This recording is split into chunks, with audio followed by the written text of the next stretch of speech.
record wow. button. Shit. Thank God. Yeah, but let's get this shit started, man. Saul, welcome back to the goddamn podcast, Brody. Well, thank you.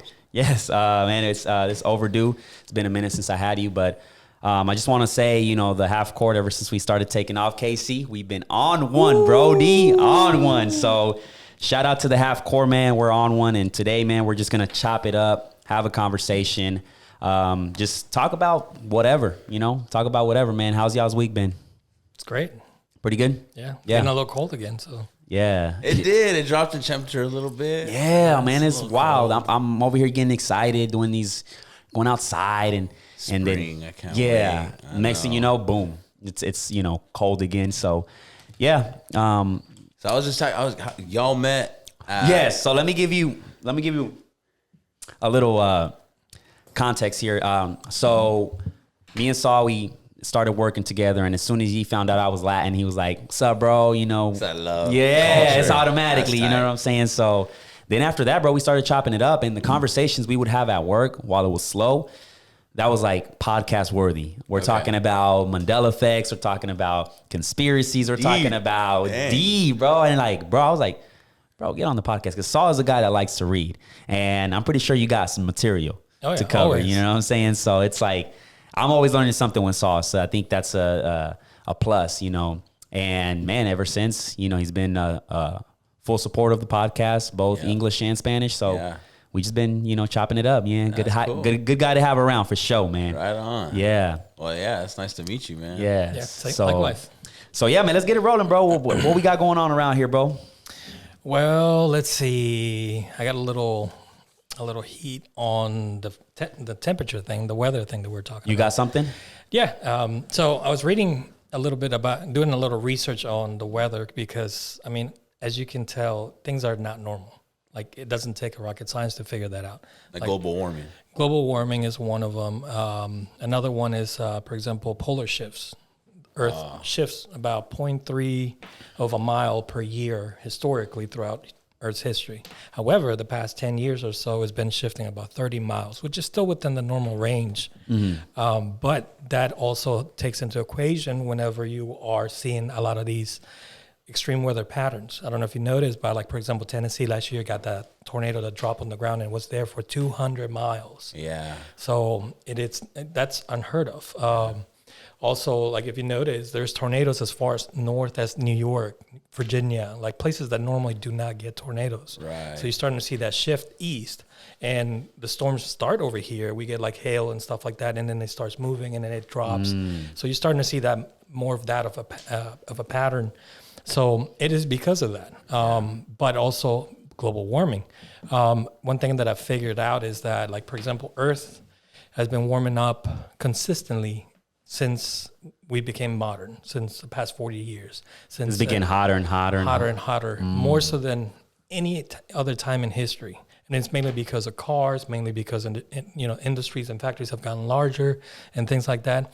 So one thing that is that scientists are concerned is that Earth is warming so quickly that if it moves 2 centigrade, what is it called? Fahrenheit, 2 degrees. That's all it would take for global catastrophe. So if you think about that, it's warming up about a rate. 2 degrees. What do you mean? What would 2 degrees Celsius. Oh, okay. 2 degrees Celsius, which is about 33 Fahrenheit. Oh, okay. So give it or take, globally, it would warm up about somewhere between 30 to 60 for Earth to start feeling, overheated. And what is going to happen is it's going to create patterns that are very drastic. Like, tornadoes are going to be super strong, or hurricanes are going to be massive. Yo, y'all would have some conversations at work. Yeah.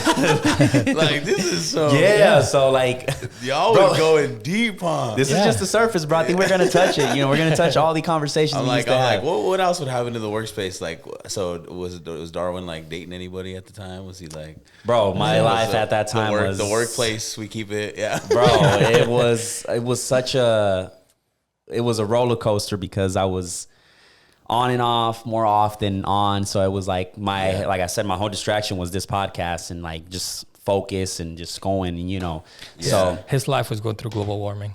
Exactly, bro. Yeah. So yeah, and then No, you was but- going through it too. What you talking Yeah, about? no, Yeah. and that's Yeah, the I best forgot thing about that about too. being in like a place at where you got a homeboy, your friend.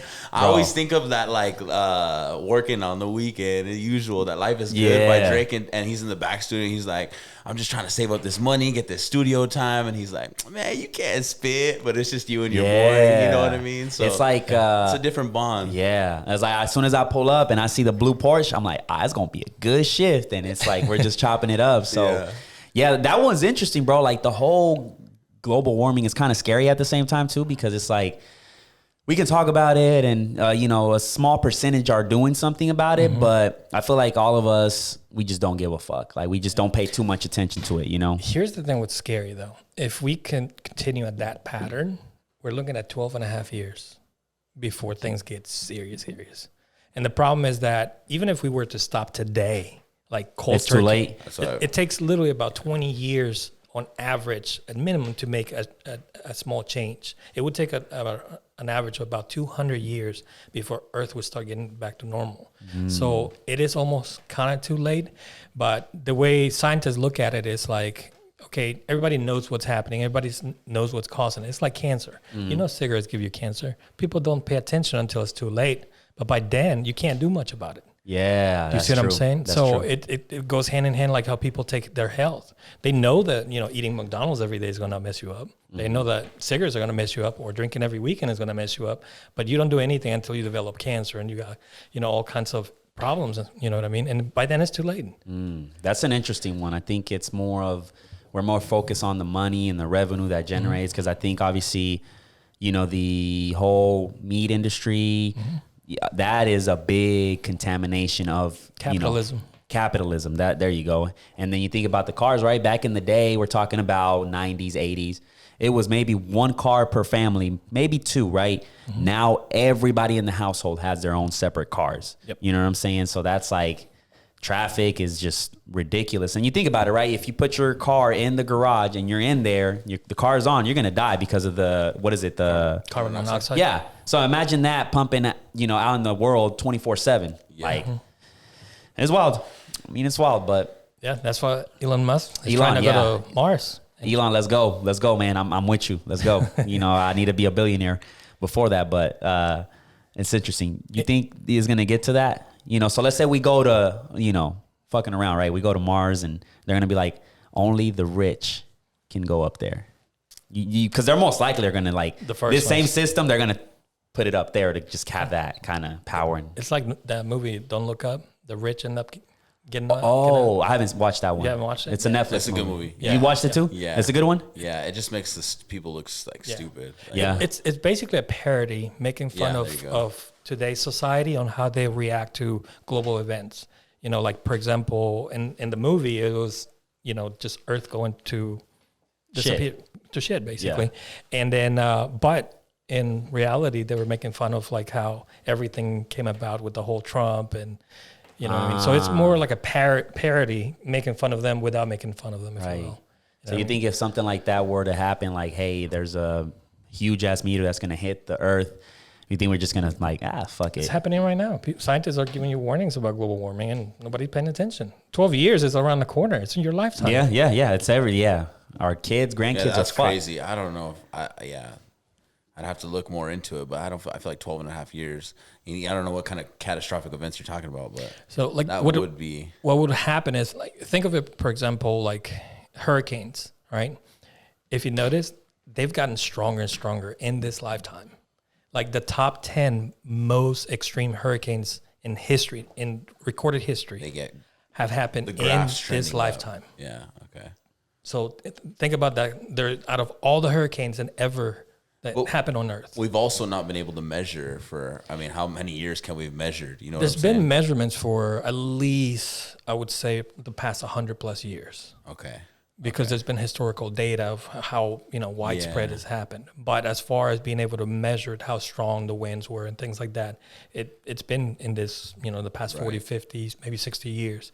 But the strongest hurricanes ever recorded have happened in the past 30 years, Yeah. and they're getting stronger and stronger. Same thing with tornadoes; they're getting stronger and stronger and stronger. Another thing is like weather patterns, like places where it's normally really, really cold are getting colder, and places that are hot are getting even warmer. They're even predicting in the next 10 years, another dust bowl to happen here in the Midwest. So that's going to be the second trigger for the mass migration from the west to the east.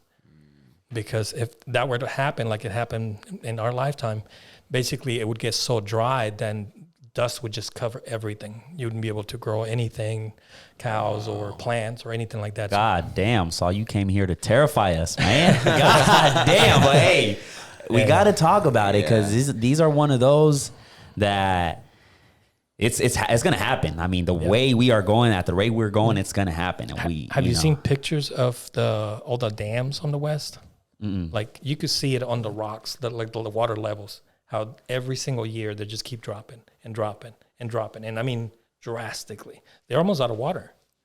Jesus. And it's scary because even like with the sea, right? You go fishing and there's literally not much out there. And we've gotten to the point where if they keep going at the pace they're going with fishing and shit, there's not going to be anything in the sea. Like as far as fish goes.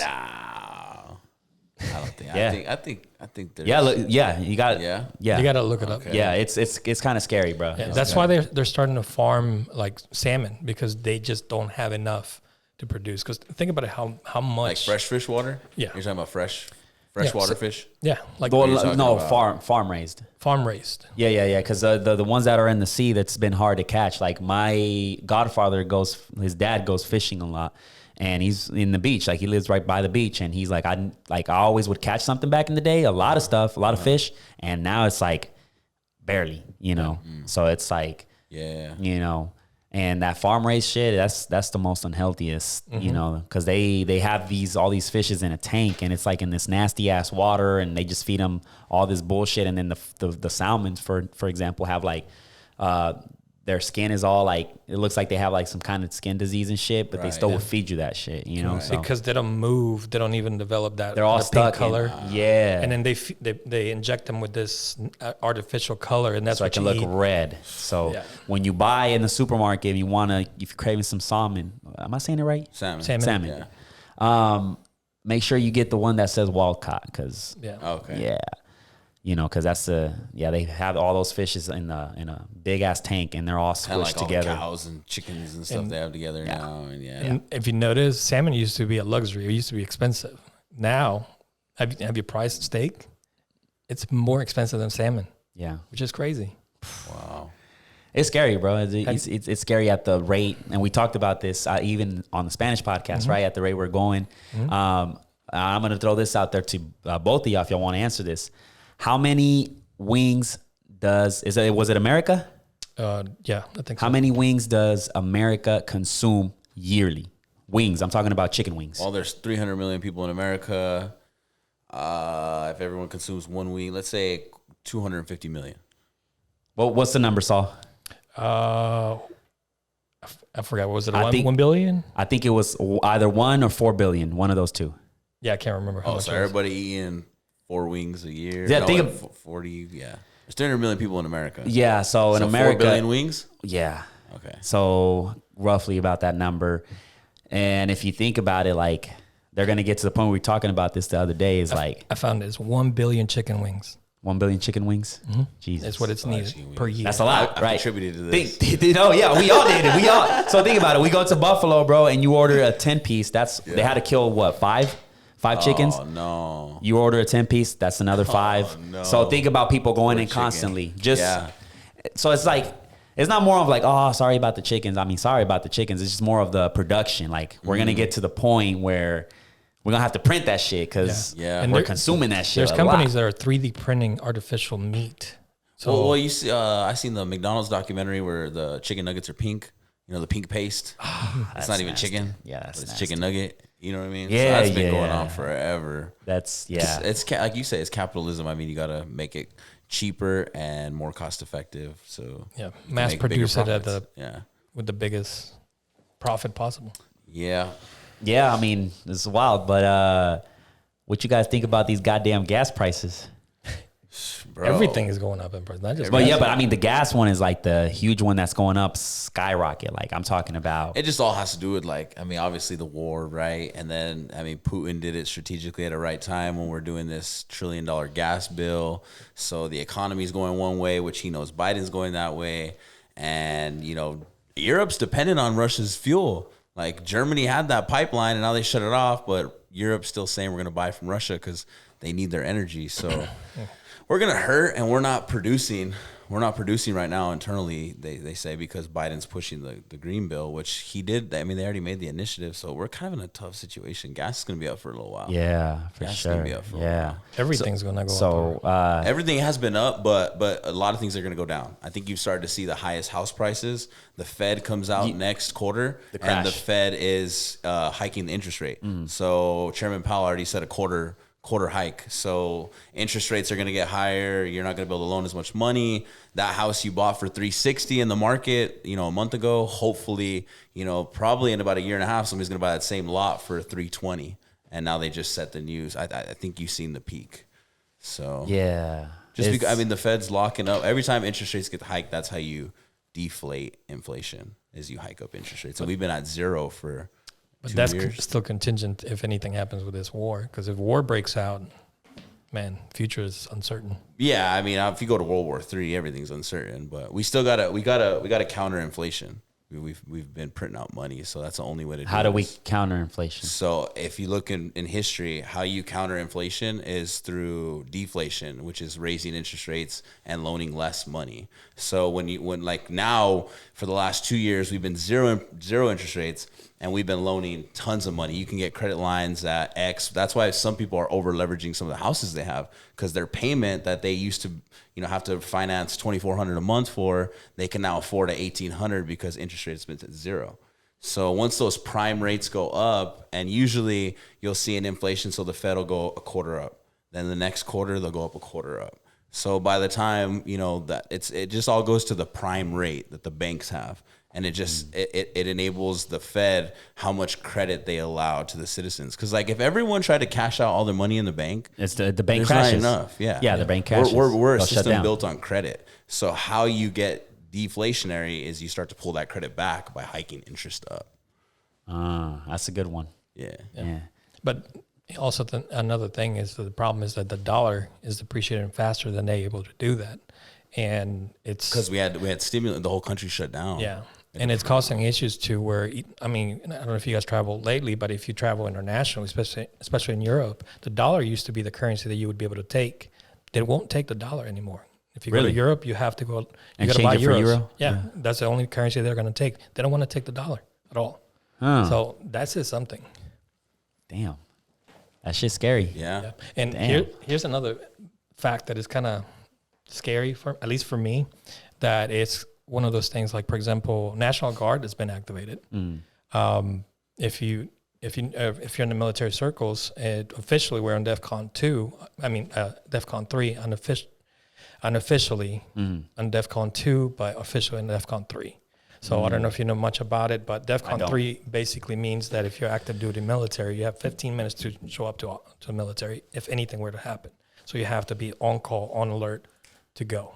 You know what I mean? So I'm 50-50 that we might break out. Yeah, I can see that being a thing. But speaking of the gas prices and stuff, a Tesla right now sounds good. A Tesla right now sounds clutch. Anything sounds good if you can get a chip, but you can't get those chips, and Teslas ain't selling. I think my boys had a Cybertruck on order for 2.5 years. He's been on the waiting list. But the Teslas, man, that Tesla truck is, I don't know what's going on. Yeah, everything's on hold. It's all the shipping. So I saw this thing on, I want to say it's either 2027, 2028, or 2035 in California, and I think New York followed that all cars must be electric. Yeah. In that state. Yeah, California, 2025. They're not producing any more new gas vehicles. Yeah. Oh, okay. So they're more leaning towards the electric side It's not of they're things. leaning, it's a law. You can't sell gas vehicles in my state. But why? What's the reason? It's the green bill. It's the initiative for so everyone's going green. California is starting off. They're Cali's, it's all blue, right? That's liberal. And then you go east and it gets more red. But Cali's the first one implementing with the state, saying if you own a Ford, a GMC, a whatever, you're going to do electric vehicles after 2025. So get ready, because our whole state's pushing green, and we're going to do, electric pods to recharge instead of gas stations. With these cars, these electric cars, this is my concern. This is my conspiracy side. Does the government have control over these cars, being that they're electric? They're more computer generated. If they're connected to the internet, my answer is yes. Yeah, and I would say then we're already suspect today. You know what I mean? There's computer chips in cars today. That's how they get on. That's how they run. Right. Yeah. It could be if that argument. But I think, but I think with the electric one is more of it's just ran by gas or electricity. Yeah, I don't know. I would love for the government to move my Accord, because I feel like that with the electric car they can actually get into it and tell the car to drive itself wherever or stop it completely from even turning on. Yeah. You know what I'm saying? So that's like, I don't know. It's the CIA side of things. I don't know. Big brother. Yeah, exactly. So it's interesting. I'm curious to see where this goes, but eventually everything's going to have to go up. Germany has the same thing. They have a mandate by 2050. All German manufacturers have to move completely to electric. So between now and 2050, we're going to see less and less engines out of Germany. And that's, if you think about it, that's like Mercedes, Audi, Volkswagen, Porsche, and all the big luxury manufacturers are coming from there. Yeah. So if they all are going to start switching to an EV. We'll see. So now that we were talking about the whole, financial and the bank system, the other day we were talking about 401ks, and to me, that was an interesting topic, and I think it's very informative for people to know. You were saying, kind of explain what we were talking about, because I don't remember that much, but I know it was good. I think the overall basis was the stock market needs inflation, right? It needs people to we all need to be in the market for the market to be successful. Well, when you look at most middle class, lower class, the only way they're participating in the market is through 401k. So they've now inflated the market where we can have, we can still have the volatility, which the hedge funds provide. But my whole thing is all these middle class workers are putting into the 401k, and through the last, 80 years, every 10 years, we usually have a recession. So every recession, the 401k makes it to where you can't pull out the money. It's almost like the system's set up for you to invest, but when the market's tanking, you pull out, you owe a 40% penalty. Whereas most of the people with money participating in the market that are actually making money, they're pulling out at the top, or even when there's a war or something breaking out, they're pulling out on the way down, whereas everyone else is handcuffed. So hopefully you didn't retire the year it fell down, because a lot of people got screwed for COVID. They were getting ready to retire and their 401k dropped 30%. And it's like, you got to wait a couple years to get back there. So I'm a little ignorant on this side, and that's why I love this podcast, because I can get to learn a little bit more. So with the 401k, so if the market's dropping, the 401k is dropping too? Yeah. Because that's something I noticed when I look at a 401k is usually mutual funds, and you can be aggressive to conservative. So 401k is made up of like separate mutual funds. BlackRock will have a mutual fund in there, which that'll be an aggressive. BlackRock, they invest in tech companies. So you'll put like 20% into BlackRock. You'll put 30% into this other mutual fund that does more like commodities. You know what I mean? So when the market tanks though, commodities tank, tech tanks, everything tanks. So does your 401k. See, I didn't know that. Like, that's crazy, because I do like the finance side of things. And I remember looking at my Fidelity like maybe a month ago and seeing it like red. And I'm like, what the hell is this? Like, why is my 401k less? Yeah. And it's like, I thought it was just me putting money in there as a savings retirement plan, which it is. But it also has to do with the market. If the market's good, then it just sucks that they didn't tell you that, hey, just timing has to be right when you retire. And I think that's a big part with school, right? The education system should do a better job at explaining that. Yeah, and ultimately you're going to win. Ultimately, I feel like it's the easy guide. It's the breadcrumbs. Like, at the end of the day, the market has consistently always raised. Okay.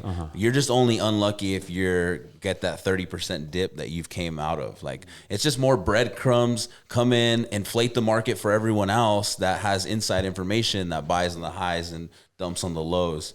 So I just feel like if people were more educated, and thank God for tech, right? You got Robinhood, and then still people are finding out that Robinhood's doing some shady stuff. But either way, you have these outlets now where people are like, oh, I can have control of my own brokerage account. So if I'm at home and I've seen that we've had all-time highs and there's tensions brewing up in Ukraine, I can say, I'm going to sell. I'm just going to sell everything. I'll buy back in, next 2 weeks from now, but I'll just sit on it. You can't do that with the 401k. And there's other benefits. Like, I'm probably not giving the whole basis, like tax benefits, especially Roth versus IRA non-Roth. So, but I just feel like the system's set up more in that way of, hey, this is how you invest. It's just put it away into this fund, and they don't really teach you trading and pulling out of your brokerage account. I don't even know how to set up a brokerage account. I didn't even know what brokerages were. Vanguard and right, and Fidelity, and a lot of people have a regular job and their companies offer 401k, and they don't even know what it is to be able to sign up for it, and they don't have the education or the knowledge that if they do set up a 401k, not only most companies will match you up to a certain amount, so it's literally like free money that you're leaving on the table. That if you were to put to the side, the company's going to match. Like Verizon matches up to 6%. So imagine 6% of whatever you make per year, they'll match another 6%. That's 12% of your income per year, every year you work for them. So that's huge because you can borrow against it. You could get a cheaper loan for that car. You could get a cheaper loan for that house. You could borrow against it to be able to put down money or take out money for a business and then pay it back to yourself. You know what I mean? Instead of the bank. Because the interest that you get is for yourself, not the bank. So it's huge. It's a good financial medium for people to be able to get out of either poverty or even their level, their financial situation that they might be in. And the companies invested because the government incentivizes the companies to give these match programs because they get tax write-offs and benefits for that. So it's like the system set up in that way, and match programs are great because you do get that. But same as borrowing money, you can do it. If you have a brokerage account, you just give your personal financial to your banker, and based on what shares you have, you can leverage against that too. So kind of like a 401k.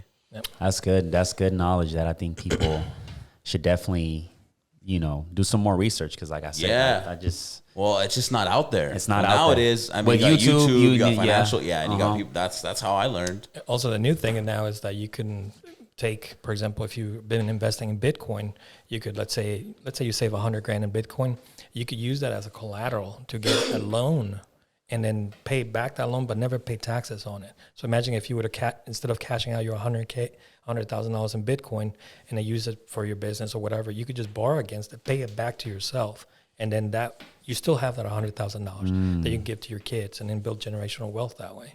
So that's huge. It's huge. You're the bank with crypto. Yeah. You provide liquidity. You can stake it. People borrow from your liquidity. You get interest on your money. I mean, you're the bank.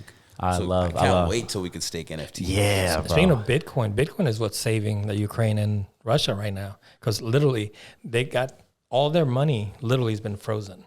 So I think an entire country got their money cut off. So because they have cryptocurrency and things like that and gold, they're able to still kind of maintain it. But I don't know if you kept up with the Russian stock market. It's tanking. Like it's gone. Like their biggest gas company has dropped from $15 all the way to like cents. It became a penny stock. Well, it's because they seized the owner. Yeah. They got him on the yacht. All the billionaires left, so they wanted to seize billionaires' yachts. They're putting pressure on the wealth, so the wealth calls Putin and says stop. But it was crazy because Ukraine had something in their bill where they couldn't cash the Bitcoin funds to fund the war based on the way their constitution was written. So they actually just got I think we gave them 300 million, but they couldn't use the cryptocurrency. But people have been using the cryptocurrency as far as folks that are just regular at home people because their banks got frozen. Yeah. All the banks are frozen. Yeah, so imagine it happened. Diversity. It happened in the United States too. A lot of my friend banks with a online bank that had ties with Russia, he couldn't access his money for 2 days. But in the United States, if something happens to your bank, they federally insure it up to $250,000. So they were able to get that from the government. But had it not been for that, that's it. His money would have been gone. Man, What it's happens wild. when all of our money freezes? Right. You know what I mean? And But it's, that's where crypto is huge, is because you've seen a lot of Latin American countries, their economy collapse completely, and people having to rely on cryptocurrency. well, I think Salvador is the first one to implement, like, that's Yeah. going to be like one of the main currencies, and they're doing pretty good, you know? right now, the Ukraine is like literally it's functioning based on Bitcoin right now. They have literally received over $52 million in Bitcoin, and they're literally using that to airdrop it to their users so they can go into Poland and be able to keep on with their lives. So I mean, it has a huge influence right now in the world, and people are starting to realize, okay, I see the value of cryptocurrency in Bitcoin. I don't know, man. It's crazy what's going on around the world, and Putin, I think he's he's just lost his mind, bro, really, because he just wants more power. That's really what it comes down to. It's just a selfish decision of just... If you want more power, you can still get more. I mean, he's just going about it the wrong way. I mean, he's the modern day Hitler. Yeah. I mean, he's just going about it the wrong way. Yeah, that's true. Have you ever looked into like all Ukraine has to offer and the reasons like why he would benefit from the Ukraine? More the strategic position is all I can see as far as NATO getting stronger in his borders. But maybe you could touch on like the commodity side and what they have. Well, like, commodity wise, like the Ukraine is a huge producer of gas in the world. Also, most of the pipelines that go throughout Europe cross through Ukraine. Yeah. So for the export and import, Putin would benefit by not having to pay tariffs to import or export any of their goods through those pipelines. Also, like for example, the islands that are off the coast of the Ukraine, they belong to Russia, but they are dry water.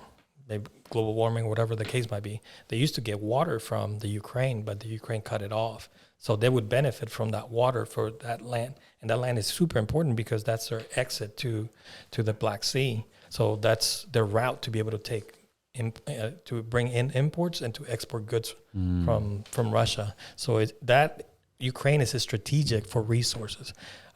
They're huge in like manganese, plutonium. They're huge manufacturers in gas. So I mean, they're very rich in resources and minerals. And Russia wants that power. Oh yeah, they want that power. They want the resources. Most of the wars that have happened in history have been over resources. And diplomatically speaking, they claim other things, but it really comes down to resources. Like the Iraq War was Iraq, definitely. It was oil. That's literally what the war was about. And every war ever since has been. You wonder, it could have been war, could have also been strategy. I mean, we stayed in Iraq forever, Afghanistan forever. If you look at the world map, it's right next to Russia.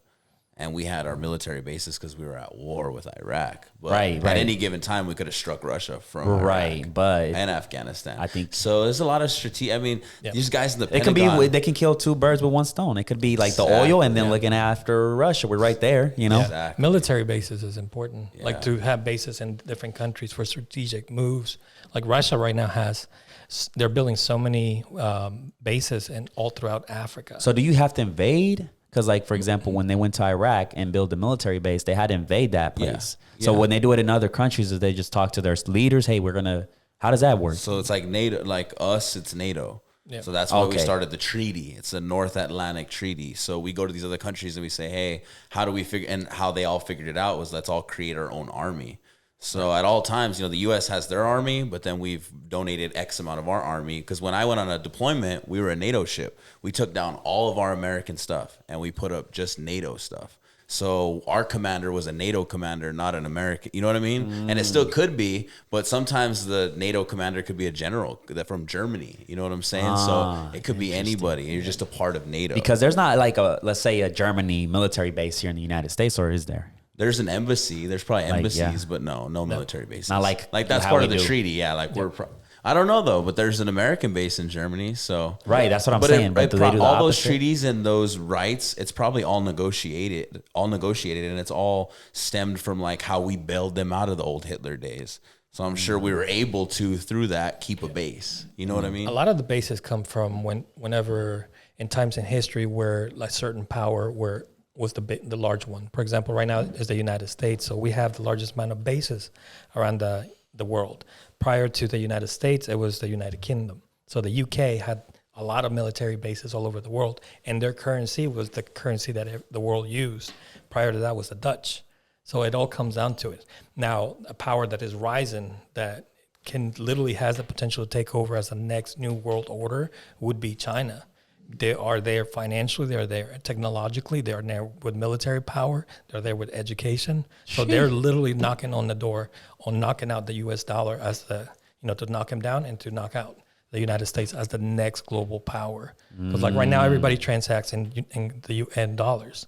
Like the world has to, for example, if you buy oil, there's a treaty that all oil in the world has to be bought and sold in United States dollars because the US is it's the dollar standard. It used to be the gold standard, and then they moved it to the dollar standard. Yep. And it's because of that the United States sort of is not at risk of our dollar depreciating down to nothing like Venezuela or Argentina. All those, like they can print all the money they want, but eventually it's going to deflate to the point that it's worth nothing. But because the United States dollar has to transact to buy oil, and oil is still needed, it's never going to go to zero. But that's why the Federal Reserve is important for them to keep the interest rates to be able to balance that out also. God damn. It's a lot of shit, man, that goes down. And it's crazy how all that just keeps the dollar. Like the dollar is pretty much where it's at right now because of oil. Right. No, I mean, I don't think so. It's all different trade. It's all about world trade and what import exports you have and what trade deals you make. And it's always a constant battle between China and the U.S. to work with people like Greece or anybody else. And we have liaisons that work for either the Trump administration, the Biden administration, and they're trying to come up with trade deals. And you guarantee it, there's somebody from China that's a liaison that's also Greek that's trying to work a deal to go with China, and they're trying to sweeten the deals all the time. It's really a global market, but you just wonder, man, like if we owe this money to China and this and that, it's like, well, when do they call the note? Like I know if I've ever owe money, like I'm worried because they're gonna come take my car, or they're gonna come okay, well, call the note. And I think they look at everybody's budgets for military, and our budget is like 10 times more than the closest military budget to us, which I think was Russia, maybe China. But I know everyone always kind of keeps their mind on the debt and that kind of, it's always a topic, I feel like, since I was a little kid. But my whole thing is just like, well, when do they call the note? It's been like that for years, right? For years, decades and shit. For years. And then we just printed out so much money in history. This was a crazy event with COVID and how many billions and trillions, I think it was trillions that we printed out and gave to our citizens because we had to. So it's like, I don't know. There's something there, but you only know if you're in the game. Right. There's a lot of stuff we don't know. Yeah. We don't got the money, that type of money or that power, so. Have you ever looked into like the new Silk Road? The new what? Silk Road. Is it like the new world order kind of? No, not really. It's more like their China's strategy to be able to take on to as many countries as possible, but to be able to make them allies, either financially or military or however the case might be. So like in the old days, in ancient times, the Silk Road was the trade routes that they would use to be able to trade in and out of China to make China a global, a global king. So in modern days, they're using that through digital means or construction. So like, for example, if you look up the largest construction companies in the world, they're all Chinese. And they're doing so by, like, for example, they went to Bolivia and they started building stadiums, roads, highways, things like that. And then in exchange, they have either bases or something in there that they can get or their resources. And they're doing this strategically all throughout the world. That's why you just got to feel safe with NATO, though. I mean, it's the largest military in the world, and it's for a reason. We've gathered all these treaties for a reason. And in China has it. China's on their own. Russia's on their own. And Sort of. I mean, they could always team up. Think about this. They could, and those are the biggest. Those are the two biggest military. They believe in how they rule their people the same. It's communism. Yeah. Think of all the countries that are allies: Russia, China, North Korea, They're all Cuba, Yeah. Bolivia, Venezuela. Like all of those are allies. Now, Latin American countries are not so much of a, you know what I mean, of a threat, but they are strategic for their location, because an attack to North America, Central America from like Latin America would be ideal, or Central America. Sure. You see what I'm saying? So military speaking, they are just as large as the U.S., if not larger. I mean, if you put Russia's military power with China and North Korea, it's a threat. Yeah. You know what I mean? Yeah. You out? All right, bro. Time to hit the go dusty road. All right, bro. See you later. Bro. Why do you think we, like the United States, can like make peace? You think that's ever going to be a thing? What, make peace with who? China. Well, it's just we just have different Or is it- philosophies in how we live. Yeah. And that's why I think ultimately Americans would always prevail, because, you know, just like we talked about, bro, imagine waking up every day and being part of this social credit system and having to, if I jaywalk today, I'm going to be shamed on the bus. Like, and if I didn't grow up in the right setting and my parents didn't teach me the proper ways how to behave in public, well, now all of a sudden I've banished myself from this social credit system. I can't have insurance. I can't own my own house. You know, if China ever gets into a serious war, like, people want freedom. Like and you know, it's crazy. We have this, it was at the Civic Center recently. It was this Chinese like musical play where it talks about how a lot of Chinese people moved from communism to democracy here in the US and how it changed their life. And so I really think at the end of the day, when you're fighting for something, they're kind of going to be told to fight. Just like you see these Russian soldiers being told to fight. Like, it's just, you got them texting home like, I wish I wasn't here. Yeah. And when you're fighting for something like that, I feel like you're not going to win. Yeah. You know? No. So we just have different philosophies how we rule our people, like, you know, and that's why we always got to fight for our rights, and we always got to, you know, it is nice to, you know, I know we have like shootings and stuff, and that's a touchy subject, but if we're getting raided right now by some other country, like, it would be nice to bear your own arms and have guns at the house. You know what I mean? Mm-hmm. And even if we get to this point where we have autonomous vehicles, and I still want to own my own gas vehicle or have it, you know, so I can get out. So it's, I don't know. It's gonna be crazy. It's crazy how they implement that, though. I don't get how they haven't evolved. Like, they haven't seen that their system doesn't work and people aren't happy. You know what I mean? Yeah, I think the biggest part is because they're so young. Like, if you look at China, they haven't become industrialized. Like, they haven't flourished to the point that they are now for a very long time. It's only been about 10 years since they've had, you know what I mean, like the financial boom and all the wealthy people and that growth that they've seen. I mean, 10 years back, they were still farmers, you know, and now you have most of their population going to college.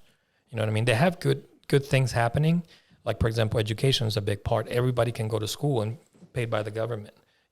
That I could see a benefit. You see what I'm saying? Yeah. But the way they go about it, I mean, I think they would have to take some of the good things that they have, but also apply some of the things that we have here to give people freedom. Like, even in the U.S., I mean, there's certain things like you talk about, like, you're not free over there. But if you think about it, like, a lot of times in the U.S., someone that went to jail, paid their dues to society, got out, they don't have the same rights as you and me and you. Sure. You know what I mean? They have it just as hard to be able to make it in life. Their credit is shot. They don't have an opportunity to even go get a job. Somebody in that situation has done it. Like, there's always that story. There's always that dream. There's always that fight. And we could probably name all those things. Got out of prison. I think Tony, the guy that plays Iron Man. Yeah, right? Tony Stark. He did Stark, jail time, right? Like, so there's stories, and at least we have that path here. Like, they you have haven't taken that away opportunities. from us. Yeah, you have opportunities. Yeah, and I think that's what China is needing, or even Russia. Like, they have the right idea and the right path, but they don't have. I think it would be game over if the China were like free, just as like United States. If somebody came to democracy, it would change the game. Because just like you said earlier, we have a couple bad children in the room, right? We got North Korea, we got China, we got Russia. We still have some bad kids. If one of them flips and maybe they think democracy and now they're more friendly with NATO or whatever else, then we're good. We can always know we're safe. But like you said, fighting all three of them at the same time might be pretty crazy. Yeah, We're in trouble if they get together, and they're allies. I mean, at the end of the day, that could happen. And if a World War III were to break out, first thing China's going to do is jump ships with Russia. I mean, that's just going to happen. You know what I mean? Or North Korea. God damn. Okay. I want to hit on something real quick, and then we'll jump onto something more crazier. But by the time this comes out, it's going to probably be old news. But did you see what happened in Mexico with the soccer game? Mm-mm. You guys see what happened? Mm-mm. So there was this soccer game happening in Mexico where it ended very atrocious because they took it too far with violence, right? So the fans started going against each other. It was two teams, and the fans were just like, your team is a piece of shit. No, your team. And it ended in a brawl. Yeah. 22 people were killed because everybody started fighting, and everybody went to the stadium, and it was wild. It was trending yesterday on Twitter, and it was just all over the place, bro. And to me, it's like that action is definitely going to cost maybe the team of Mexico to be in the World Cup. But it's like very unfortunate how we take this sports in general too serious to the point where like they're beating people to death. Like it was fucked up, bro. That's like, crazy. Yeah. So I just wanted to touch on that, and it's like, man, we gotta, at the end of the day, it's a game, man, and sports do bring people together, but sometimes it can be the total opposite, and it's just there's people that take it to heart, like, and you see that in the U.S. I mean, there's fights all the time, but it's like come on, like I don't even get it when it's like if OU or Oklahoma State, like, yeah, if they're playing each other, I'm gonna go for OU. Right. But if Oklahoma State's playing like Baylor or someone else, unless it has to do with the rankings or helping us out, like, I'm cheering for Oklahoma State. You know what I mean? I'm not like, and there's some people that are like, no, I hope OU loses every game, but they live in Oklahoma. You know what I mean? But they're so diehard with OSU that they hate everything Oklahoma. I'm like, bro, you're taking it just too leave far. Leave it at sports, and like. Some people take the L and that's it. What do you think it's like? Is it like more of a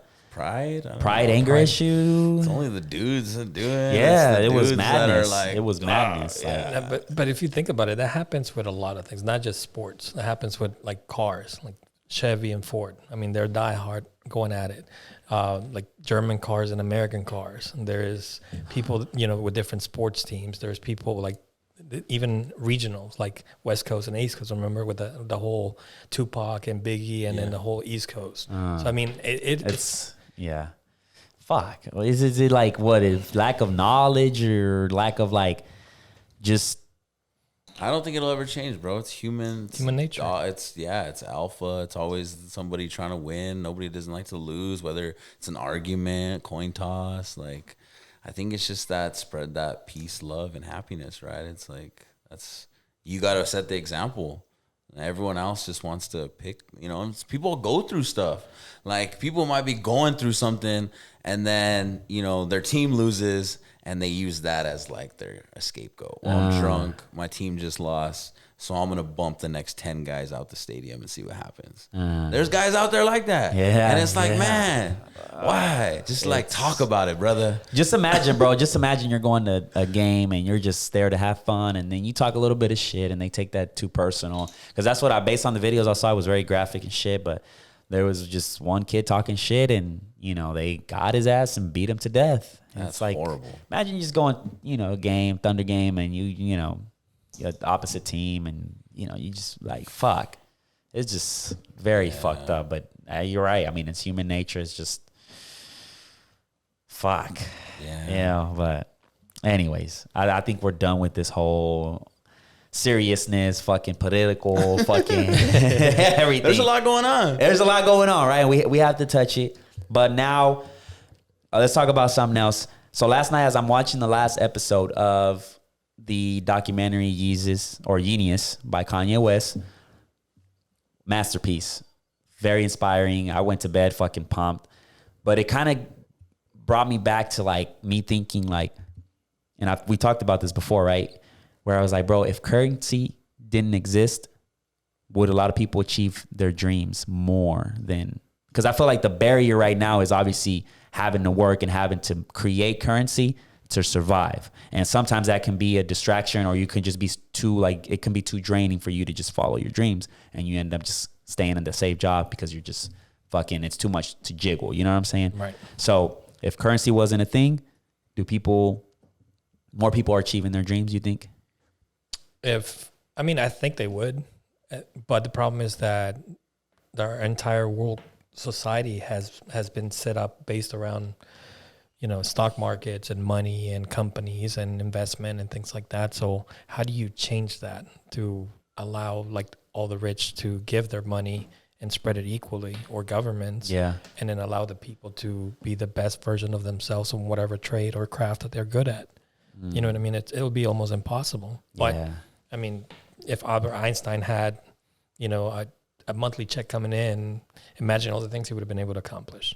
Yeah. You know what I mean? Or any scientist, or Elon Musk. Like build a system where it's like, you want to do this, you want to do that, then you're gonna get paid for that. Right. That way you can be happy and you can do things. Because if you think about it, right, you look at it, 95% of people are at a job that they don't like. So in a way, you're kind of exchanging suffering for suffering, right? When you go and get paid and you go do groceries and you give your money to the cashier, you're exchanging that suffering and giving it to them. And it's kind of like now they have to do the same cycle. And it's just like, because when you're at a job you don't like, which is 95% of people, you're suffering, you're like, fuck, I don't want to be here. I want to do music. I want to do this. I want, right. And it kind of just I was just thinking, and I'm just like, damn, like, I wonder if currency wasn't a thing, or it's like what you were saying, Saul, like you get paid, at least enough to survive. Would you be chasing your dreams? Would you make your dreams more of a reality because you don't have that, like, because a lot of people they quit, bro. They just quit, I see it. I've seen it, Yeah. The government's been testing, I can't remember the name of it. It's some sort of supplemental income in certain areas, especially poverty areas. Like stimulus? It's kind of like a monthly stimulus, kind of like what we got. But it is right now being given to like single mothers from like Black or Hispanic families, or that don't meet the minimum yearly income. So they're being given this supplemental income, I think is what it's called. I can't remember the name of it, but it's being tested throughout the United States. So the U.S. is looking into it because at some point there's going to be such a such a massive gap between the wealthy and the lower income that they're going to have to be able to do something. They can't keep raising the interest to infinity. At some point, and there's going to be that that gap. That's my thing with the whole inflation thing. I feel like that's the gap is getting bigger and bigger and bigger, and it's just like there's going to be more homeless people. There's going to be more, low income. Like it's getting out of hand, man, with this whole inflation shit. So I don't know, man. I think they should definitely come out with a system where people can be more happy and they can. Because I don't think it really takes much, I mean, I look at us, and I mean, I don't see a system elsewhere that I'm grateful, to live here, and we got an opportunity, and you got that one chance, and I think it's that balance, right? Of like, we have government programs, we have a program that says you lose your job and you can file for this unemployment and you can at least survive, while you look for another job. And America, and we keep getting better, and we balance between, the other side saying, hey, we need to stop giving all these handout programs. But, some people are in some unfortunate situations where we do need these programs. So I think we get better. I definitely think to lower the gap, we need to tax the wealthier more. We need to get better at doing that because there's too many loopholes to get out of taxes, especially for the uber rich. So, because we're going to need to fund government projects. Those just don't stop getting funded, but it's either by the mass people, or do we do this crazy like rich tax and get a big portion of that funding from them? So I think taxing the rich in a lot, and that goes to, okay, are you the blue side, and old money wants to say, so it's tough, man. But I think I still feel positive that America's still trending in the right direction. Yep. And we're still working to become and maintain being the best world power out and spreading, freedom and democracy throughout the world. I agree. Yeah. But I also feel like there's some things that we can improve on. You know what I mean? Always. And it's up to our citizens to make ourselves better. Like, it's up to those voices. But how do we change things that are so embedded into our culture? Like, for example, one of my biggest complaints that I have, I guess, about the United States in general is our health system. Yeah. Like, it is extremely expensive. Like, the average American is literally one medical incident away from bankruptcy. Total financial chaos. That's true. So if you think about it, if you get, like when I got COVID, my bill was $25,000. You see what I'm saying? My health insurance paid all of it, with the exception of maybe $1,600. Yeah. But if I didn't have insurance or work for myself, and I have a $25,000 to pay, that goes in my credit. I no longer be able to have a nice car. I'll no longer be able to afford a nicer place for my kids to live in. Their future might be in jeopardy because they might have to grow in a worse place that they are in right now, or a worse school system. So do you see how it can escalate into, and it happens to so many Americans. Right. Another thing that I envy a lot of countries like Cuba, Russia, since we're on the topic, is that you can walk in, get medical assistance, walk out. You could go to, like, South Korea, for example. You can go in there and get a headache. I mean, go to the hospital and your bill would be like $20, $30 at the most. You know what I mean? It's unheard of for here to walk out of here with some, you know what I mean, for anything and have to pay $20, $30. Yeah. You see what I'm saying? So we have improvement on that. And, I don't know enough about it, as far as I do feel like it is a monopoly. But, we have active politicians. Like, Obamacare was huge. And I know, even as an employer side, I was coming on to being an employer right after, when the Obama administration was leaving. So I remember that being a big thing. A lot of employers didn't like paying that extra money when Obamacare was released. So, but I know it gave millions of Americans insurance. So I think we're actively trying to get better, but, like, how do you fix it, though? How do you fix it? Yeah. And what is the right system? And the problem to it is because there is insurance companies in the middle.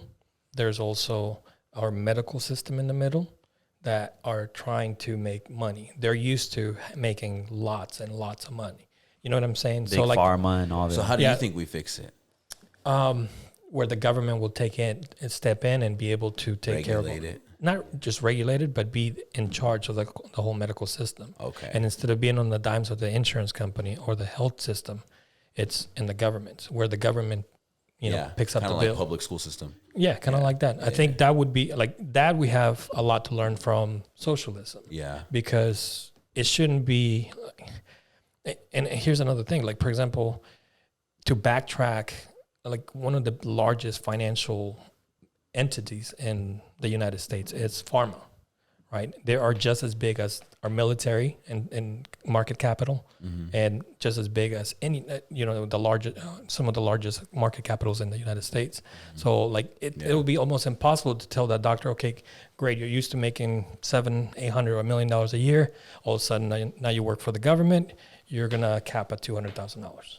Yeah, it'll be impossible. Do you see what I'm saying? So it's, how do we fix that? Yeah, I don't know. It's a big one. Big pharma it's a thing. I mean, especially if we get, in the whole system of, America's very obese, so the majority of these people, the majority of the Americans that are obese rely on a lot of blood pressure, diabetes, it's just constant money circulating with their health insurance. And, it's, I don't know. Tough subject. It's a tough one. Yeah, it's a tough one, man. So, anyways, you got any crazy shit? Saul? Crazy? Like work kind of craziness? Because I haven't seen you in a minute, and I know for a fact we used to talk about a lot of shit. All the crazy things that I've been seeing lately is just coming out of the Ukraine. Those people are savages. Have you seen some of the stuff that they're doing? You have that one grandmother that literally just gave this soldier sunflower seeds and was like, here, I want you to put this in your pocket so I can see the sunflowers come out of your corpse whenever they kill you. Or things like that. They're just savage. Or they're capturing Russian soldiers, and they're literally calling their moms to come pick them up. Really? Yeah. Or you have the farmer, you have the old man that literally bringing their tractors and towing these tanks away from the Russian troops. That's wild. They are like, movies are going to be made out of these people. They're both different. I'm gonna tell you that. There's some hero stories. That guy Ghost, they're calling that fighter jet. He's already taken down like 6-7 Russian aircraft. Yeah, So I mean the government. He's been a G. He put on a vest and like fucking the president of the president of Ukraine. He's been. I don't know if I told you, but my cousin is married to a Ukrainian guy. So he actually, when I was in Washington D.C. a couple weeks ago, I went to go see him, and he was flying out to pick up his father because this was before the war to break out. And right as the war broke out, they had to literally go from one end of Ukraine to the other one. It took them 6 days to get there. He said that first they did it by car, they ran out of gas, then they had to hitch a ride, then they had to go on foot. I mean, and it was snowing. And then literally they had this 6-day ordeal just to get to the border with Poland. Jesus. And they just now left maybe a couple of days ago from Warsaw to the United States. And not to mention that they had to fight that because any male that's between the ages of 18 and 60 is drafted for the military. So like it was just a huge ordeal. So imagine if war were to break out here and what is that? 18 to 26 is the drafting age. Would you go to war? Thank God I'm 28. I'm going back, baby. Call the boys on the ship. We coming. Oh, shit. Real talk, I would go. I mean, I'm all in that, but I'd be like, sign me up. You're fighting for freedom? It's a wrap. Let's go. Let's do it. I don't know, bro. You wouldn't go? I don't know, bro. I don't know. It's a tough one right there. So at work, we're asking everybody that question, and some people are like, "No, I don't want to go." Some were like, "I'll break my leg before I go." Blah blah blah. And I actually had a history teacher in high school that broke his leg to not go to war. Like I'm like, that's hilarious. Damn. And you're teaching history. And there's some people like honestly probably shouldn't be. They're probably gonna cost somebody else's life. Yeah. You know what I mean? So I just feel like it's not my type of thing. You know, like obviously if it comes down to like. You know, I get selected, then what choice do I have? But nah, I'm good. I know there's like my brother was like, I'll go. I'm like, oh. Yeah. But there's useful cases like you need a male, even if you don't know nurse that well. Like we need help at the hospital. People, you know what I mean. There's things to help out with. Yeah. You need a comms guy. You need guys back. You know what I mean. Yeah. And with the technology that we have now, I feel like all those kids that play video games will come in useful flying those drones. Yeah, you know what I mean. No, for sure. I mean, they're doing that right now in the Ukraine. Like there's this startup company that they're really good at drones, and they're literally going in there flying and dropping bombs and killing all. Yeah, Russians. I mean, there was on the news the other day. I saw that the control towers were hiring gamers because they seemed more steady, more responsive, and knowing how to like control the situation when it gets out of hands. And video games teach you that, especially when you do like the Call of Duties and the battlefields of the world. So that was pretty cool. I was like, oh shit, I've actually heard that we have like one of our attacks could be like a swarm of drones. Like drones just go out and they start firing just 9mm bullets. Yeah. But you're talking about 200 drones in the air firing 9mm bullets. Yeah. That's a swarm. Like, we have that. Yeah, no, it's wild. But man, let's switch it up a little bit so you can kind of understand. Like Saul used to DJ back in the day. Yeah. What kind of hip hop? House music. House. So talk to us about that, bro, because we, I know about that. But how were those days? Like, were you just getting gigs at the clubs and you were going to clubs? What you were doing those days, man? House music has a long history. So let me tell you where house music started. The word house music came from warehouse. So, and it started right after disco had died and it just basically went away. It started becoming underground, and New York City, Detroit started taking over that genre of music, and it was strictly underground warehouse parties. Like there was no clubs, there was nothing. It was nothing public, and it was highly illegal to have these kind of events because multiple reasons. Drugs used to be a big influence. There's a lot of gay people that were part of that scene that was also a big taboo. So parents didn't want their kids to go and blah blah blah. So during that phase of house music, it was it was very interesting because like they had pagers. Like you would get passed on a flyer and it was a phone number. You would call that number, you would show up, somebody would like look at you, make sure that you're not a cop, take you to another point. That person would drive you to the warehouse and get you in. It was that underground. It was done underground. So I remember that stuff. It was like a rave. We used to drive out like 0.4 miles. You see a stack of tires. Then from the stack of tires, you drive down the dirt road another X amount, and then see all these cars and tents parked. And you're like, oh shit, yeah, we got here. And that's where like basically house music came about. And, you know, slowly but surely started evolving. But I don't think it became commercialized. Honestly, that the day that it became commercialized was when Usher and Pitbull were on the VMAs. And, you know, they started, and Dead Mouse also was a DJ for the VMAs. I think those three, when like Usher had that song DJ Something Fall in Love or whatever. Oh, yeah. When that song came out, it was basically that bridge for dance music to be on the mainstream. And then Pitbull and all of these other DJs started helping with that scene, and it became that today is just as big, if not bigger, than hip hop music. There's DJs that are David making Guetta doing collabs. Yeah, all they're those Marshmello. making they're full blown artists that make $20-30 million just like any other hip hop artist.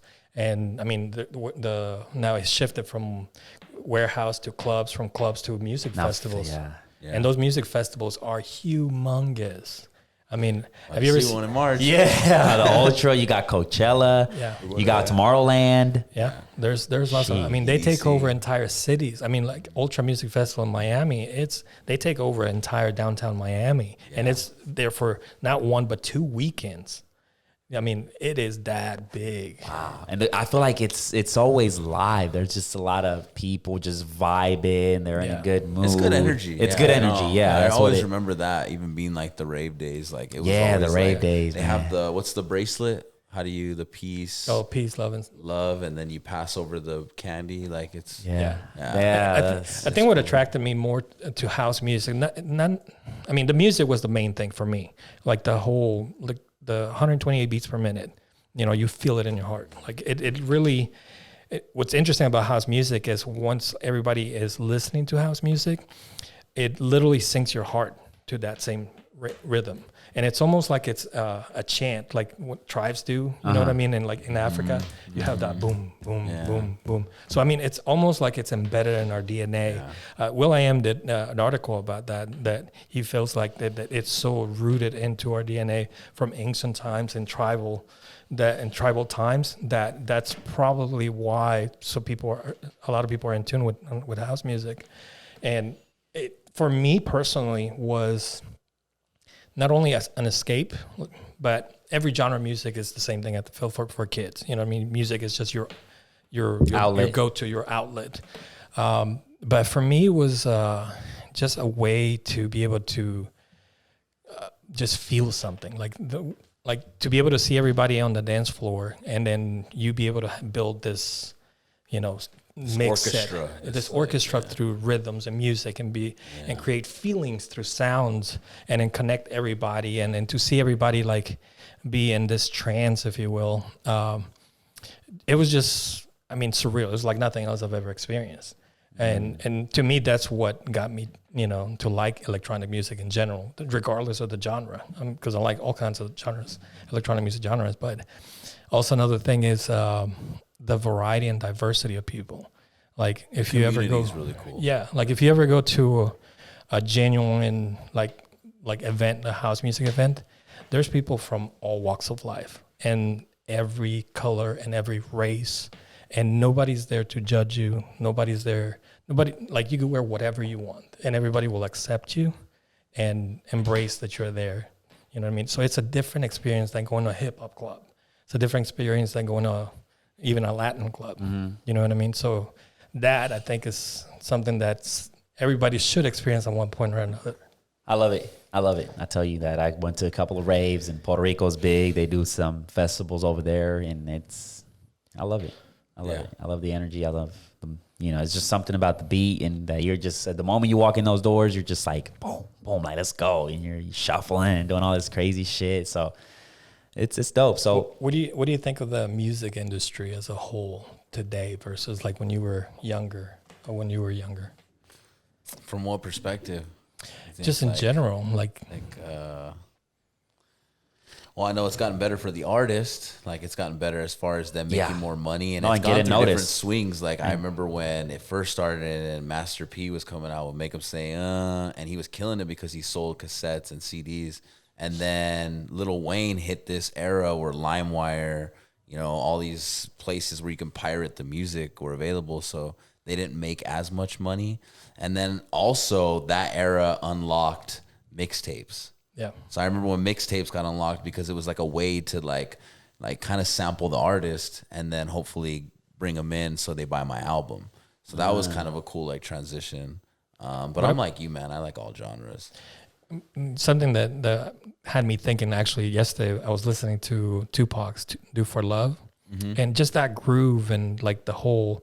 I mean, you're talking about a guy that literally was on the streets, like hustling, and I mean a real hustler, a real like doing whatever it took to make money because that's all they knew. You know what I mean? That level of upbringings like drove you to make music and feel that music. Yeah. You see what I'm saying? Yeah. Completely different than a rapper that came from money, parents that had money, you know what I mean? And then you know what I'm saying? It's a different hustle and bustle. And their music reflects that. Like I feel like today's music, it's very sad, like if you will. Like a lot of like when I hear it's a lot low tempo than hip hop from the 90s, for example. Hip hop from the 90s was like either very hard, very raw, or very party. Whereas now it's like more chill, more like, but I don't know. That's.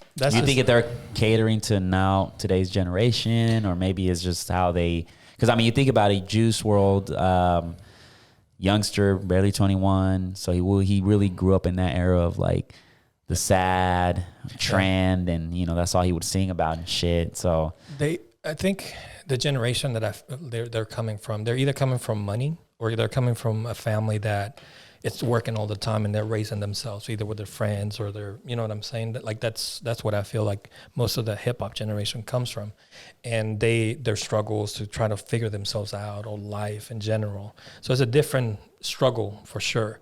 Not that it makes the music any better or worse. It's just completely two different outtakes on how the emotion in those genres of music. I just try not to stay too hard on the genre. I think it's more just the artists, and I think the best artists are the ones talking about what they're feeling, to your point. So Juice WRLD he's a sad dude. That's how he died. Yep. So his music was so good to people because people that were sad like that could relate. They felt connect. it. Yep. Eminem was so good because he was going through it. He was taking pills. He was like on it, but it was like poetry. I mean, even T-Pain, and so you get all these subcategories through hip hop, because it's just artists innovating the sound. T-Pain always talks about how he got the call from Usher, or he ran into him at like a VMAs or something, and Usher was like, "You're ruining R&B. Like your auto-tune, you're ruining." And he had looked up to this man his whole life, and he thought he was innovating with auto-tune, thought it was cool. And Usher tells T-Pain like, "No, you ruined R&B." And like he talks about it, he's like, that hit me hard, because like one of the GOATs that I looked up to said I was doing it wrong, but I was just trying to create my sound and what I thought popped. right. So like, but it worked for him though. and it So worked for why him. would you That's say that's like? Well, I don't know why Usher would say that, but he Right. talks about it. And so it's just all these artists creating, innovating what hip hop is in their own sound. Yeah. So- You think after T-Pain made auto-tune popular, everybody just started abusing it? Yeah, I mean, that's the thing is, you can't copy. Like, you have all these people that when something comes out, whether it's an NFT or Bored Ape, then you have like, okay, Bored Pigs, Yeah, bored Giraffes, Everyone always tries to but copy. you can't copycat that and do it as good. You know what I'm saying? Coca-Cola is always gonna be Coca-Cola, and Pepsi's always gonna be Pepsi. So it's like only T-Pain could do it because he heard it before he did it. It's kind of like even You can't replicate LeBron. Yeah, You and can't. we talked about Kanye, the production, with JB. Like, I mean, he had that sound already in his head. And Through the Wire was really good because he went through it and he rapped, Man, it's interesting because when it comes to that kind of thing, it's just like everybody wants the quick shit, right? Bored Ape, when it came out, boom, everybody wants to copy it to see if they can make a quick buck, right? T-Pain comes out with the auto-tune and then takes it to the next level. Let me see if I can add auto-tune that makes me sound better, and I can, 100%. copy a little bit of T-Pain style and try to get famous quick. It's crazy how it comes to that, like, That is, it's capitalism. It's because we're set up in that. Make it better. We're cheap. And usually when most people beat out other companies because they lowball the price. They look at the service they're offering. They say, I can provide that same service. I'm going to provide it a little bit cheaper, and I'm going to sell all your clients. Like, capitalism is make it cheaper, make it faster. And you know what I mean? Convenient. So, same thing with music and how they compete in all these other industries. Like, everything's cookie cutter. I think the best artists, to be honest with you, are the ones that came from struggle, or they feel the music because of their struggle, and they express it, and their fans connect to it because they can relate to it. But struggle doesn't mean poverty. Not necessarily. You could grow up in a rich house but never be heard. And not be connected. And be struggling completely because you're not connected with your parents or, But you also have, whenever you come from that, you have that emotional like sadness and kind of like, you know what I mean? So I was talking actually with AV when I was getting a haircut, how like most rappers are either struggling because of drugs or or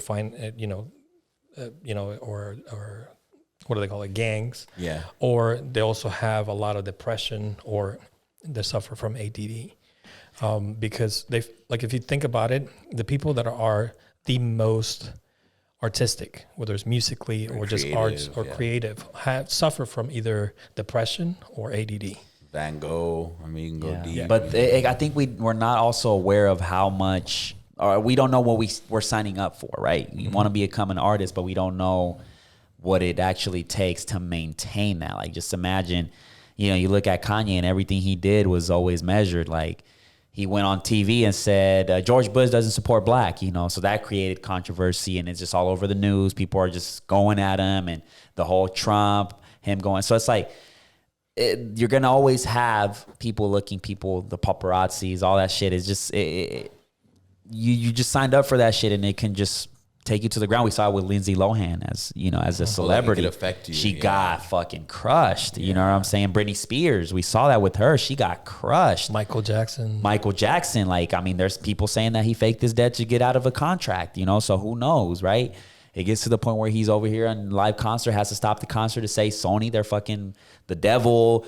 This contract is evil, this and that. So it's like, I think that's why Rihanna stopped making music, because she found another way to make more income, to the point now she's a billionaire now. Yeah. So it's just like the constant interviews, the constant like hours putting into make an album, and then it's the work to put out. So it's like or Mace.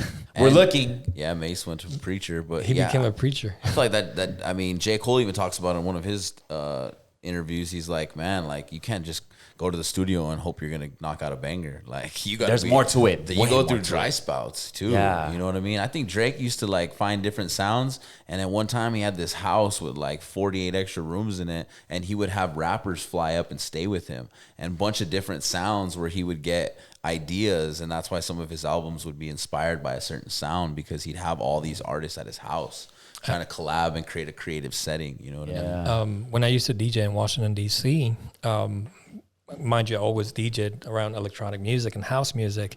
It was not uncommon for P. Diddy to show up. It was not uncommon for Timbaland to show up, Aaliyah, Missy Elliott. I mean, they would always show up, and they would just chill and literally listen and watch us for hours to get that influence from electronic music. Yeah, so they even talk about them listening to their cars like all the different times. They're always trying to listen to new sounds. I mean, they're artists. They're just trying to be creative and stay in that creative mindset. But I mean, I think the common thing that we're all finding is artists are kind of messed up a little bit. Like, some of them are a little heavy depressed, or maybe they feel more emotionally, and maybe it has something to do with how they operate more with that side of the brain. But I mean, you have to be messed up to be able to express yourself through music and have your audience connect with you in one level or another. Yeah. You know what that's I mean? why I think 6ix9ine fell off, because I feel like he was so dependent on trolling. That's how he really came up. I mean, I've never got in a car with a group of homies and they're like, put 6ix9ine.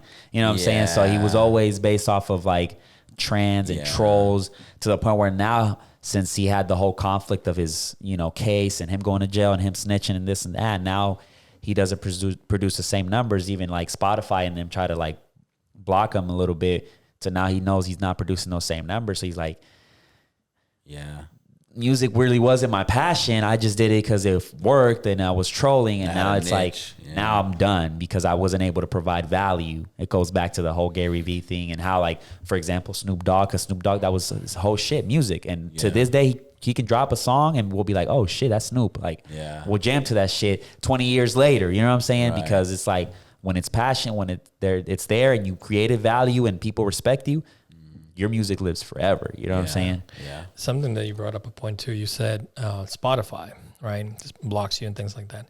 Something that's interesting that's happening in the music industry today is that TikTok is changing the whole game. Oh, TikTok, yeah. It's changing the whole game for artists because now, like, I don't know if you know much about music, but like the whole radio stations, every radio station in the world, it's basically controlled by two different companies. One of them, if I remember correctly from when I was on the radio, it was called TM Century, and I can't remember the other one. But basically, they monetize the entire radio industry. So every label has to go through them. So if you're a record label and you have your artist, you're going to dictate, okay, this is the song that I want you to play. And it depends on how much money you pay to these companies or how much airplay you're going to get on the radio stations. Now it's different. And now it's different. So like if you were up and coming artist and you weren't signed up to a label, you had no chance whatsoever. But now if you're on TikTok and your song's trending, you could be independent and still be able to make those. Which kind of messes it up a little bit because some artists are making music now to go viral on TikTok, which you can kind of smell it, right? Super Gremlins was one that happened. There's a fucking hit. Like that song is just a hit, but TikTok boosted it to the point where it's platinum already. You know what I'm saying? That's the song that Kodak but like, for example, Drake tried so hard to Tootsie Slide. He tried so hard to make that, be a TikTok dance. And then Too Sexy. That was one that he tried. I mean, I'm pretty sure it did work for him, but it was like, bro, you're trying too hard to make these TikTok songs. And it's just like, come on. Honestly, it's not really the conversation of like TikTok. It's just like radio and cable are dying. Like, yeah, for sure. It's all platforms. Like Drake, whenever you see him launch a new song or a new album, him and everyone that's loyal to him on his team are posting that same photo and they're launching it on Twitter, IG, and Facebook. Back in the day, to your point, they would have made appointments with all these interview stations and they would have paid for this appointment, this appointment, but they don't need to anymore. It's like the cost of Google ads and everything else, how it's cheaper to just get your name and your following out there. So TikTok's just the new platform. That's why Gary Vee pushes it so much, which is why probably we should with Half Court be putting more content on TikTok, because all these new users are just coming to this platform and you were able to early on have a niche where you weren't competing with everyone else in this algorithm on IG and you were new to TikTok and everyone was seeing your content. Well, that's the beautiful thing about TikTok is that algorithm favors everybody and everybody. Like you can have no subscribers and have a that For You page is the genius thing because. But I think it's a niche. Once the user base gets so big, the algorithm's going to change, just like it did with Instagram. Right, and it's getting huge. That's what happened with Facebook recently. They changed the algorithm, and a lot of companies are going under because they ran an entire multi-million-dollar business off of their Facebook ads and off of their groups. And then now they changed it. But they didn't realize that was going to kill it long term when you're like looking at it, I mean, that's like you're just money hungry at this point. That's what happens when you put all your eggs in one basket. Right. So, I mean, TikTok is it's interesting, and that For You page is definitely a thing of beauty. What I've noticed is when I go and study and try to get more content out of it, is a lot of creators obviously very one-dimensional. They're never thinking about strategizing outside of TikTok. When something works, they'll go with it and run with it, right? There's this guy that asks the same questions to the same chicks all over. And he's doing it. He's creating content based off of the For You, not his followers. It's for the For You page because he knows that same question for different ladies that he's asking the same questions is going to go on that For You page. And it's when you look at his TikTok, for example, and it's all the same question. And a lot of people tend to do that. They just create content for the algorithm, which is it's good for the short term. You're going to get a lot of traction, but it's good. It's going to fuck you up long term because you're not building value with the creator. And I think that's why YouTube is still the king, at the end of the day. Well, I think everything's the key. You use everything, but to your point, you structure it in a way where you provide value long term, and you're not just after you always see those people, right, with like 17,000 like people following them, and then they post a photo and it's like 86 likes or whatever, you know, and like it's off. It's even when Instagram had those bots and everyone's jumping on that, you know what I'm saying? But like it looks cool short term, but I feel like there's no value. No one's even, my thing you is, don't know anybody on there, and you're not making an impact. So you're really just boosting yourself with ghosts. Like, why do that? You know what I mean? Why boost yourself? Well, it's a psychological thing, right? It messes up. It creates this kind of dopamine, and it's it is dope. It is, you know, we're all about numbers. You know, I think there's this guy that created a fake Instagram live, right?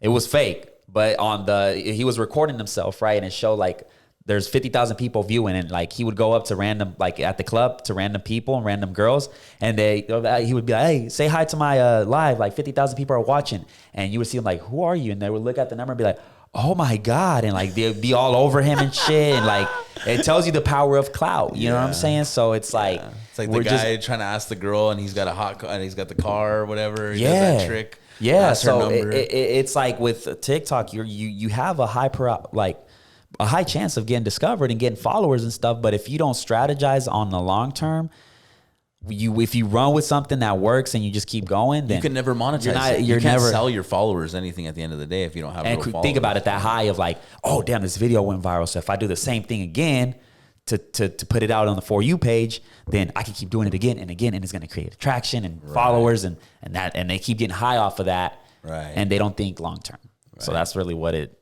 You know, where a lot of people fuck up. So, but it is a revolutionary app. I think it's a thing of beauty, really. Yeah, it's a thing of beauty because it's just out there. The engagement, you can comments, and it's just like it's you see a little bit of everything. The trolls on there, I think. Well, and you could be an artist and get your sound out there. You don't have to go through a music. You don't have to go through a studio. Did you see Russ with the Handsomer? So he put out this song Handsomer and gave he's like duet this. And there's this chick that fucking killed it, bro. Really? Like she killed it. The song is already heat. Yeah. But like seeing her duet, like her do like a duet video on it. Yeah. And spit some shit. I was like, bro, this song needs to come out. Like this remix needs to come out. And he actually is gonna drop one, I think, on Friday or some shit. And I was like, whoa. That works out for artists sometimes. It's the power of TikTok. Yeah, it's the power of TikTok because a lot of people submitted their 8 bars and stuff, and people went crazy. You said Drake, and Drake did it with the summer song where they did that dance, and he had the dude on his video. Shiggy. Kiki. Yeah. Do you love me? Yeah, Shiggy. And even had him on the video. Yeah. Just because he sent him viral on, I think he was using Instagram. Yeah, it was Stories. It was when Stories first came out on IG. Yeah, that was crazy, right? Because he made a dance. And I think that's one of the things that started it, to be honest, if you think about it. You got Stories. TikTok was created because of Snapchat and Stories. You know what I'm saying? Yeah. And really Vine did it first, if we go back. Right. The TikTok is Vine 2.0, you know, but I think it's crazy how one platform just, started it all and then it just died out. Right. So it makes you think what will be the next thing, or which one of the platforms from today will still be around. But I think where these like Instagram, Facebook, and like even Snapchat, where they fail is they're so money hungry, one, and then they want to be the platform for everything, stories, video. IGTV was a thing, and now they're discontinuing the app because nobody's going to be like, oh, let me search this. That was to compete with YouTube because it's a long form video, 10 minutes and up, whatever. And it's just like, you guys cannot be all. I think that's why TikTok is so valuable and so good, because it's simple and it focuses on one thing, which is short format videos. That's it. You get on the app, it's super. That's why it's so addicting, because you get on the app and you just scroll. Automatically, as soon as you get on the app, there's a video playing. And it's based off an algorithm of what Casey's liked, And then you keep scrolling, there's another video that maybe be informative, maybe entertaining, funny, whatever. And after you're done, you keep scrolling, and it's just super easy to get. Yeah. And once you get off here, next thing you get back on it again, and it's like the same, so it's kind of genius. So it's very innovative, very simple, so I'm curious to see where this creator economy goes, because it's going up, to be honest. It's going up. You got the metaverse. Yeah.